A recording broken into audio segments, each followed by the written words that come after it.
La sourate. Les abeilles an-Nahl est la 16e sourate du Coran. Elle est de type mécoise et compte 128 versets. Cette sourate traite principalement de l'unicité d'Allah, Tawhid, de ses bienfaits sur l'humanité et de l'importance de la gratitude.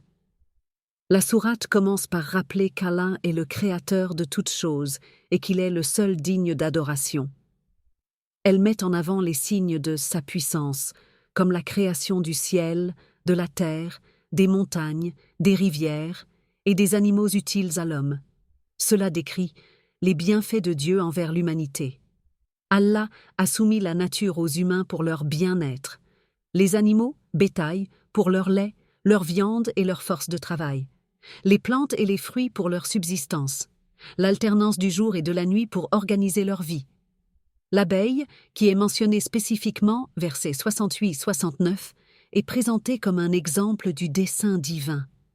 Son miel est un remède pour les hommes. L'importance de la gratitude et de la justice. Allah rappelle aux hommes qu'ils doivent le remercier pour ses bienfaits et ne pas sombrer dans l'ingratitude et l'idolâtrie. Ceux qui refusent de reconnaître ses faveurs seront châtiés, tandis que ceux qui font le bien seront récompensés.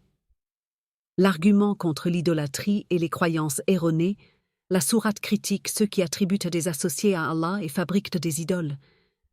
Elle insiste sur le fait que rien ni personne ne peut égaler la puissance et la sagesse divine, l'appel à la patience et à la persévérance. Elle encourage le prophète et les croyants à être patients face aux persécutions et à répondre aux injustices avec sagesse. Tout dans l'univers témoigne de l'existence et de la grandeur d'Allah. L'homme doit être reconnaissant pour les bienfaits divins. L'abeille symbolise la discipline et l'harmonie de la création. La justice et la bienfaisance sont essentielles dans la vie du croyant. L'idolâtrie et l'ingratitude sont condamnées. La patience et la sagesse sont recommandées face aux épreuves.